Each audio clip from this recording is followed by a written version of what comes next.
Hello बच्चों, आप लोग कैसे हैं? और आप लोग अच्छे होंगे, स्वस्थ होंगे। और आज जो है वो पाठ 3 है, माँ कहानी, जिसका ऑब्जेक्टिव लेकर आए हैं, जो सभी इम्पोर्टेंट है।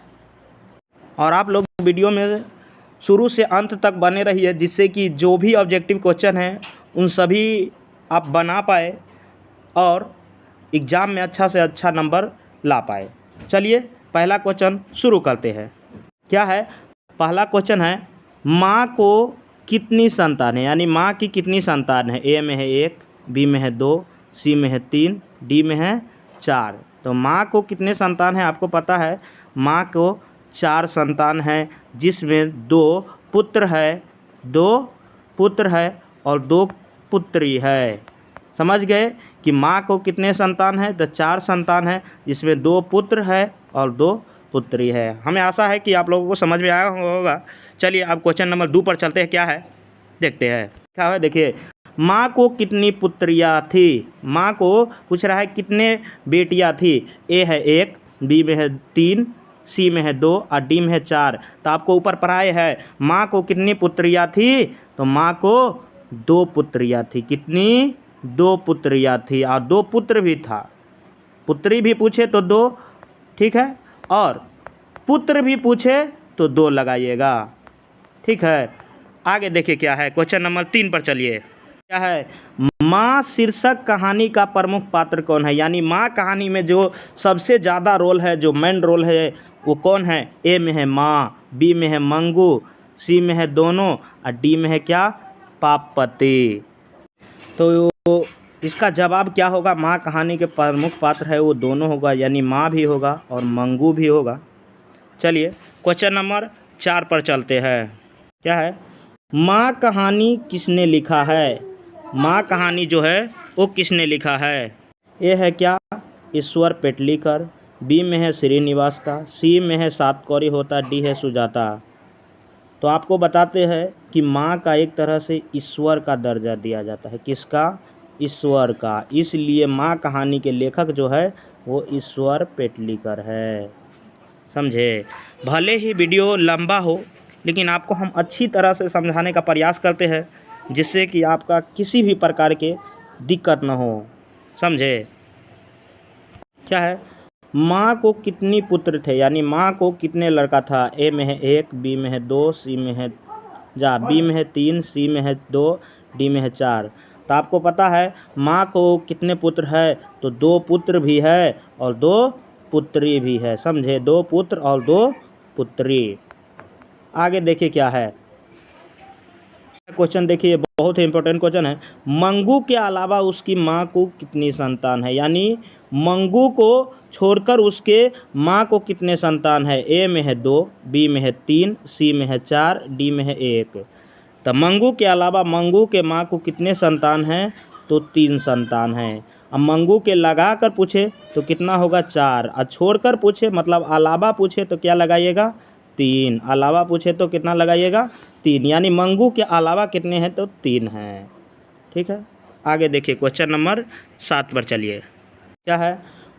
मंगू की बड़ी बहन कौन थी, यानी मंगू से एक बड़ी बहन थी और 2 उसके बड़े भाई भी था, जो मंगू से बड़े था। तो पूछ रहा है मंगू के बड़ी बहन का नाम पूछ रहा है। क्या है? ए में है कुसुम, बी में है सुजाता, सी में है कम्मू, डी में है मगम्मा। तो मंगू के जो बड़ी बहन है उसका नाम क्या है? तो कम्मू है। क्या? कम्मू, यानी सी। क्या है क्वेश्चन अगला देखिए। जन्म से ही पागल है, यानी जब से पैदा हुआ तब से कौन पागल है। ए में है लक्ष्मी, बी में है पापति, सी में है सीता, डी में है मंगू। तो आपको पता है कि जन्मजात वो पागल है, यानी जन्म से ही पागल है वो मंगू है। कौन है? मंगू। मंगू जन्म से ही पागल है। क्या है लिखा हुआ है? क्या? माँ जी किसे गौशाला की उपमा देती थी, यानी माँ है वो किसको गौशाला की उपमा देती है। ए में है घर को, बी में है अस्पताल को, सी में है विद्यालय को, डी में है मंदिर को। तो आपको पता है माँ जी जो गौशाला की उपमा देती है वो अस्पताल को गौशाला समझती है, यानी गाय रखने वाला जगह समझती है। किसको? अस्पताल को, यानी बी हो जाएगा। क्या है क्वेश्चन नंबर 10, मंगू की माँ अस्पताल के लिए किसकी उपमा देती थी। तो आपको पता हो इससे ऊपर क्वेश्चन था, इसका वो उल्टा कर दिया गया है। तो मंगू की माँ अस्पताल को किसकी उपमा देती है। ए है धर्मशाला की, बी में है गौशाला की, सी में है पाठशाला की, डी में है नृत्यशाला की। तो आपको पता है मंगू की माँ है वो अस्पताल को गौशाला की उपमा देती है। किसको, गौशाला की। वो समझती है कि वो गाय रखने वाला जगह है। आगे क्या है, ईश्वर पेटलीकर किस भाषा के कथाकार है। यानी माँ कहानी जो लिखे है वो पेटलीकर साहब किस भाषा के कथाकार है। ए में है मलयालम, बी में है मराठी, सी में है गुजराती और डी में है भोजपुरी। तो आपको पता है ये माँ कहानी जो है वो कहाँ की है, तो गुजरात की है। कहाँ की, गुजरात की। तो इसलिए माँ कहानी जो होगा वो गुजराती है और ये ईश्वर पेटलीकर जो प्रमुख कथाकार है वो गुजराती ही है, यानी सी हो जाएगा।